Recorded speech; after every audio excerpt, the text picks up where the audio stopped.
In this video, we're going to start looking at partial fractions. Now, before we look at what partial fractions are, let's go back to a simpler case. Let's start looking at fractions which involve just numbers. So let's suppose that we're looking at a half plus 1/8. Now, what we would do here is we would make a common denominator. So that common denominator would be 8. So we'd have 4 on 8 plus 1 on 8. And then we would just add them up normally. So our numerator would be 5 and our denominator is 8.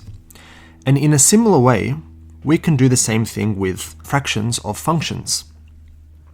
So let's suppose I had something like 1 over x plus 2 and 1 over 2x plus 1.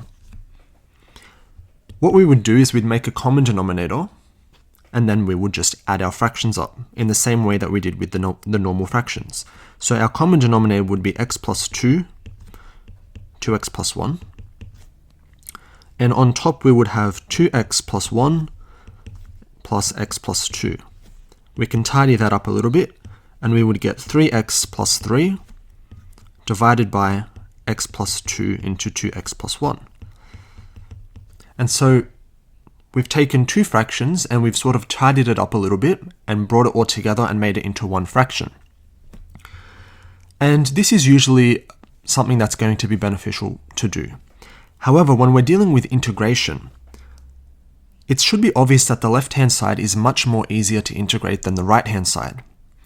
So if I can start with the right-hand side and sort of reverse engineer this process and get back to the left-hand side, that will be very beneficial when I want to integrate something. And that process is called a partial fraction decomposition. Okay, so there are a few types of partial fraction decompositions that we're going to look at, a few different cases. But before we start looking at examples, we're going to look at a theorem that formalizes this idea. Consider the rational function f of x divided by p of x, q of x, where f, p, and q are relatively prime polynomials. So that means they have no common factors. So they're relatively prime polynomials with the degree of f less than the degree of p plus the degree of q.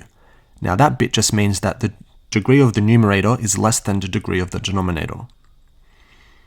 So if we have this situation, then it's always possible to write our rational function f of x over px qx as something which is equal to a of x over p of x plus b of x over q of x, where a and b are unique polynomials with the degree of a less than the degree of p and the degree of b less than the degree of q.